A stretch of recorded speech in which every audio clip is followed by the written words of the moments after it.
Pocong selalu hadir di kamarku. Aku tak paham kenapa pocong begitu betah berada di kamarku berlama-lama.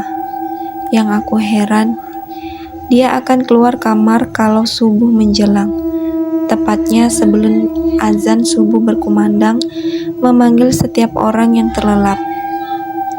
Aku masih ingat saat pertama kali si pocong mendatangi kamarku. Waktu itu, usiaku masih 10 tahun. Entah karena aku pernah nonton seri pocong dari DVD yang dibeli bapak tiriku, atau karena melihat peti jenazah bapakku saat beliau disemayamkan di ruang tengah rumah kami. Semuanya serba kemungkinan, karena keadaan itulah yang kuingat. Si pocong mengendap-endap masuk ke kamarku. Aku pun heran lagi. Kenapa si pocong mengendap-endap? Seharusnya kan dia melompat karena kakinya masih ketutupan kain kafan yang diikat dengan sehelai kain putih. Pertama kali didatangi, aku begitu ketakutan hingga tidak berani berteriak. Bukan tak berani, suaraku seperti tersekat di tengkorongkongan. Tak mau keluar meski dipaksa. Keringat dingin pun membanjiri tubuhku hingga membasahi sprayku yang bergambar Spiderman yang sedang mengeluarkan jaring laba-labanya.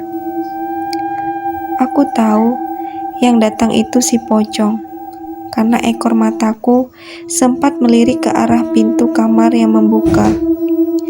Dia mengendap seperti takut jejak langkahnya terdengar. Kain yang menutupi tubuh si pocong sudah kelihatan kumal. Demikian bayanganku. Walau tak begitu melihat karena tersamar oleh buramnya lampu kamarku, cuma dari baunya yang apek yang membuatku membayangkan kalau kain yang dipakai si pocong itu sudah kumal. Kututupi wajahku dengan guling serapat mungkin dan berharap itu semua cuma mimpi buruk. Aku berusaha membayangkan hal-hal yang menyenangkan untuk menepis rasa takutku yang mendalam dan berharap pagi segera menjelang. Namun, usahaku tak berhasil. Si pocong terus mendekati tubuhku yang terbaring.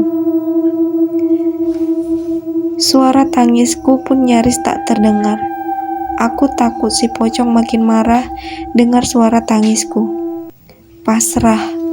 Cuma itu yang terpikir sebagai penyelamat. Benar saja, si pocong mendekati sedekat mungkin. Dia berbaring di sampingku. Ini kurasakan saat tubuhnya naik ke atas tempat tidurku, tepat di sebelahku.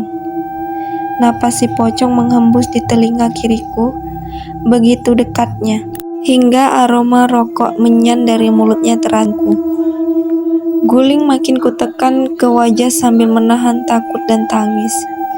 Si pocong cuma mendesah menyebut namaku. Andi, demikian berulang, menyebut namaku. Lidahnya pun kurasakan menjulur menjilat kuping kiriku, terasa hangat dan basah.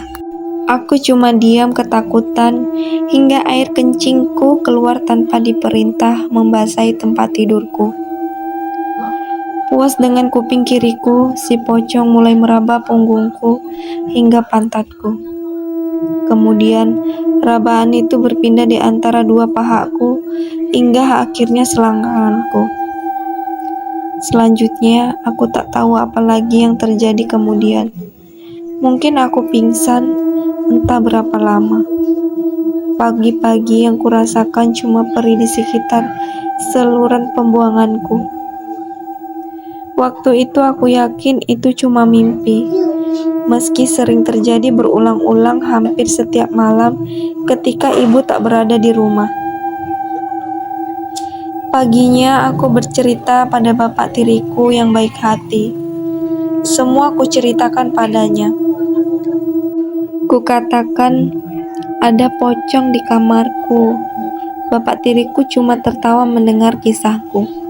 Dia cuma berkata menghibur, "Kamu pasti bermimpi." Mana ada pocong?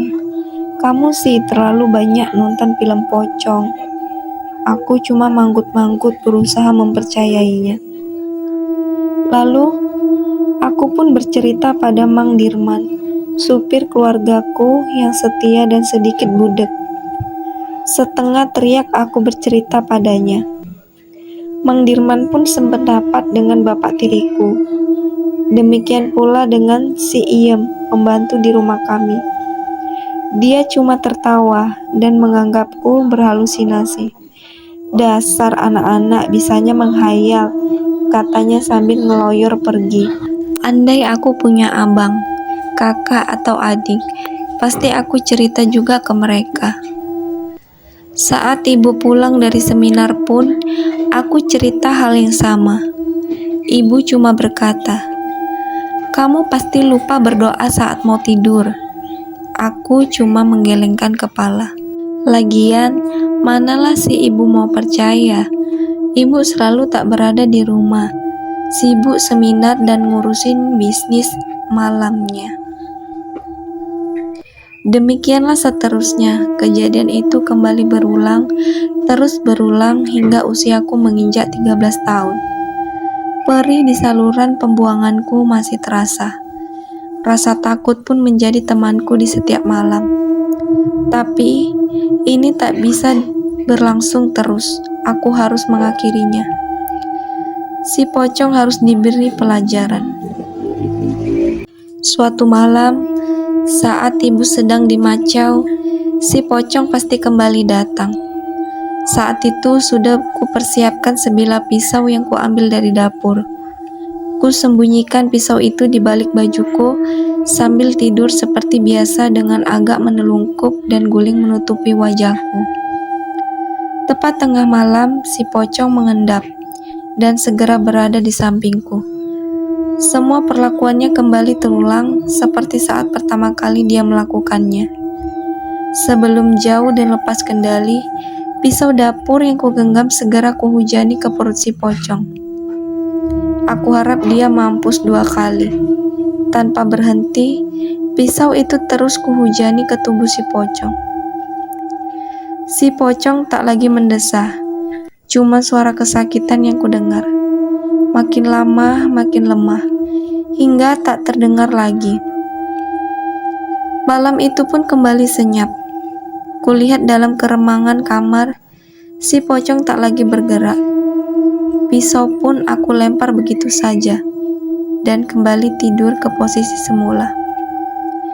Aku berharap pagi besok si pocong sudah menghilang dan tak berani kembali lagi. Paginya, cahaya matahari sudah mengetuk jendela kamarku. Cahayanya melimuti kamarku. Terang sekali jadinya.